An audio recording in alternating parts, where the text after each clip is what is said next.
Hey y'all, welcome back to A Dinosaur in the Library. I'm Dawn and I have some explaining to do. So I've been absent for about a month and that was not on purpose. Had I meant to take a break, I would have said so. However, what happened was this. So the very last weekend of April, I had to fly to Los Angeles because I was a finalist in for an LGBTQ scholars program through the Point Foundation. So they fly you to Los Angeles for more interviews, poster sessions, that sort of thing, which I'll talk more about in another video, a few weeks from now. But it was an amazing experience and it was just awesome. So I'll discuss that more in the future and talk about Point Foundation and all that. But that happened and I have never flown. And I had never been to any place as big as LA before. And as most of you know, I have pretty serious anxiety disorders, including obsessive compulsive. And despite the fact that I am medicated, it was a very stressful trip, even as much as I loved it.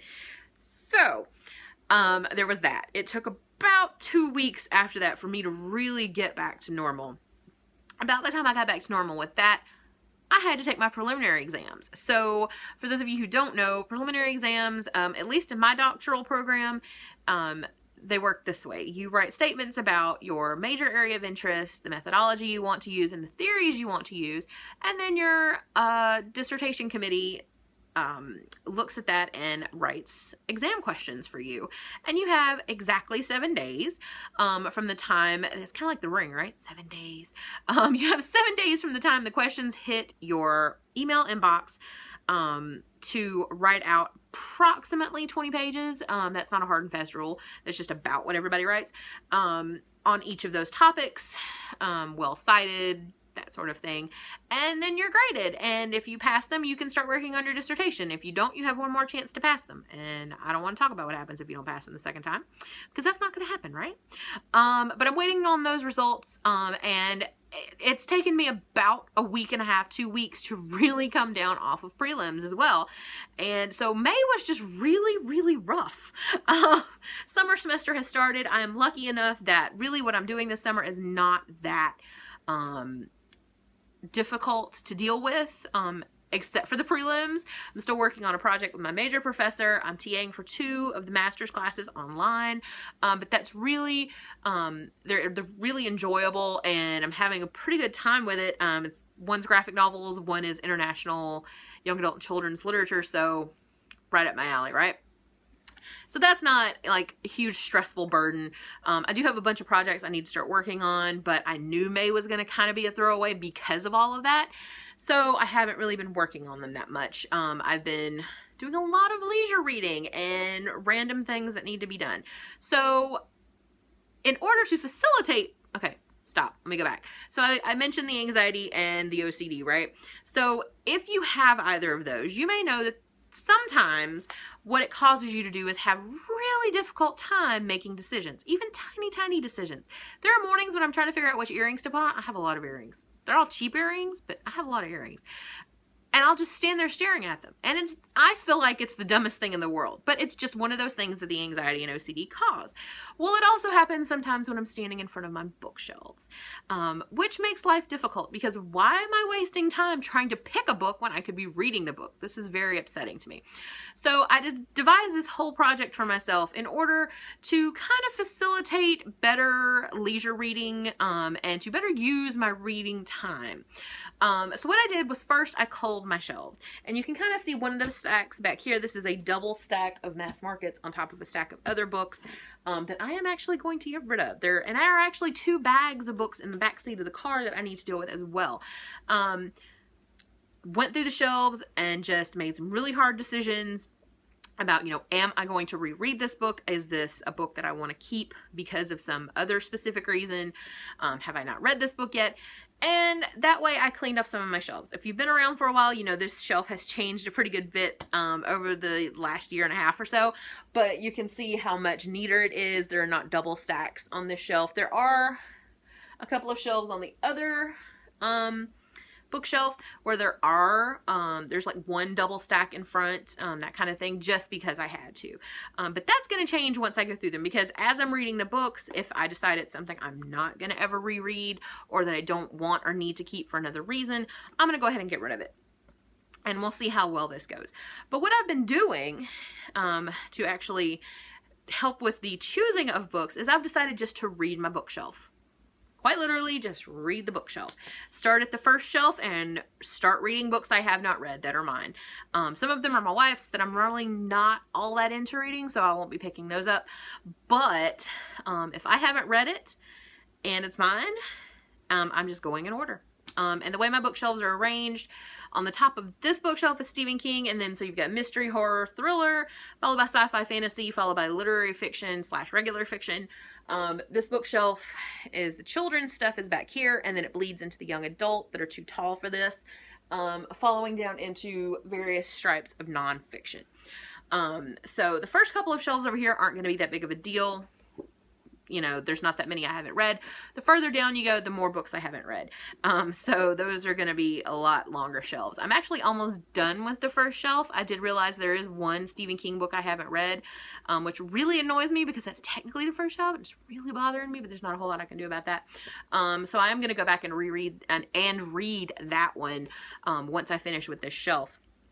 But what I figured I would do is just start at the very beginning, read through each shelf in order as they're laid out on my shelves by genre and within author within those genres.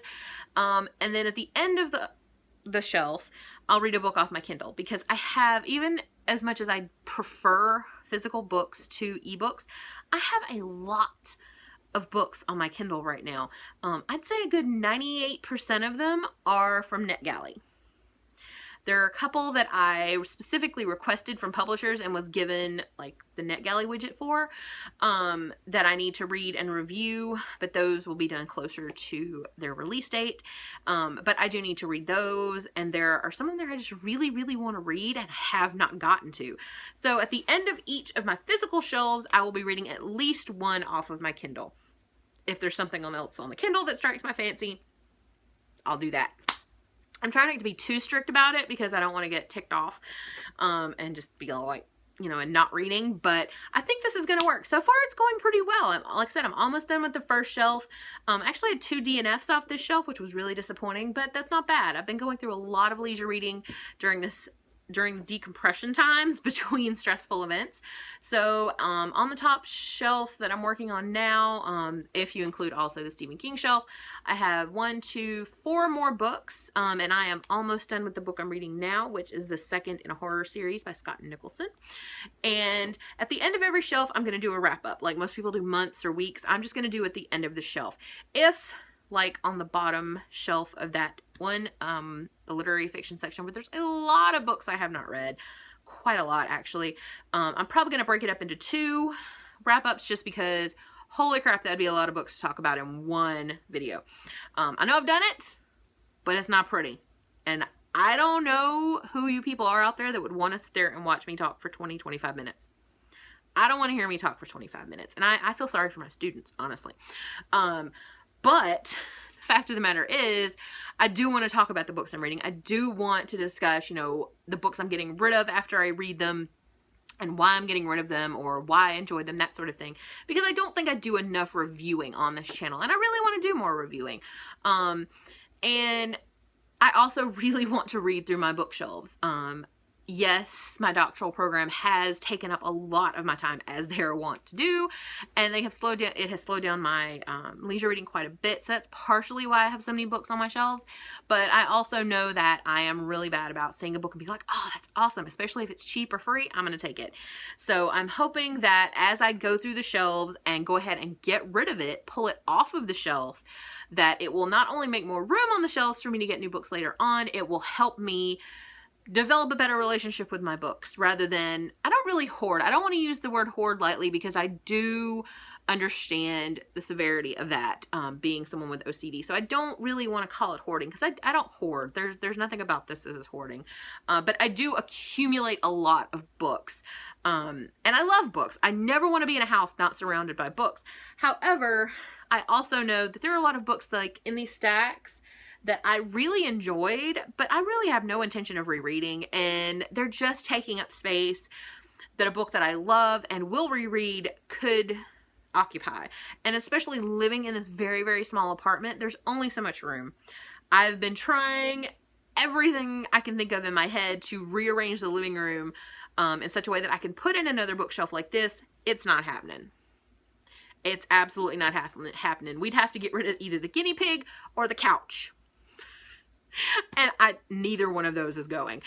They're both quite necessary to the sanity of the household, I think. So the point is, I don't have room for another bookshelf. I just don't. I'm getting a lot of books in because I'm doing 2 ALA committees. So it's difficult. My desk is a real wreck right now. I feel like I'm being really superstitious and not removing any of the articles and books I used for my prelims until I get the results back, because I feel like that's somehow going to jinx me. So it's a hot mess over there. And my bookshelves are much cleaner though, and I feel like this is a really good strategy for me. And I hope that it will help me to read through the books on my bookshelves that I've had for some of them I've had for quite some time and have not gotten around to. I mean, the Scott Nicholson series, I only found it a year or so ago, but I've had the second one on my shelf this was published in 2014. I think I've had it on my shelf at least since it was published. And there's a third one that I actually did order. And part of the thing of me doing this is to keep me from spending a lot of money on books when I have them to read. Obviously, I will allow myself to buy them, because that will just, if I say no completely, I'm not going to follow that. I'm just not. I'm not going to do it. So I'm limiting myself, you know, to newer things, or if I have an Amazon gift card or something like that, yes, I'm going to get a book. I got the third one in this series because it's only a trilogy and I really want to know what happens at the end. As soon as I have the money to get it, I am going to get the new Joe Hill book and the new Stephen King book. So that's happening. The new Roxane Gay book is coming out. One of my former writing professors had a novel come out today. I was fighting with Amazon about that pre-order. I'm going to have to find it somewhere else. And I will be reviewing that one separately, just because I love my former professor. He's amazing. The book is called Cosmic Hotel. His name is Russ Franklin. It sounds really cool. I have not read it. All I've read is the description, and I'm just going on previous readings of his work, and it's amazing. So you guys check it out. Let me know what you think. As soon as I get hold of it, I will definitely review it. But anyway, I think I've been rambling for quite some time, and I'm not sure any of it was really cohesive. Anyway, I will be posting updates a little more regularly. Hopefully I will get back to once a week, but right now I'm looking at probably doing once every 2 weeks. But it's possible that I'll be doing them once a week. But I'm going to be doing videos, so no worries. This is sort of an in-between video to kind of tell you guys what I'm doing. Sometime next week, probably, I will be finishing up that top shelf, and I'll do my shelf number 1 wrap-up. But until then, I am going to continue on my little project, and I will talk to you guys then. Let me know down below what you think. How do you get through reading all the books you have sitting there that you have not read yet? And so, yeah. And if anybody wants to join me in this little project, feel free. We'll just call it read. And I know there's already a Read Your Bookshelf-a-thon, Read Your Bookshelf challenge, something like that. This is not the same. This is not attached to that at all. So maybe we'll just call this Dawn's Reading Project right now. But let me know down below how you handle your overflowing bookshelves. And I hope that everybody has awesome books to read. And I'll see you in the next video, guys. Bye.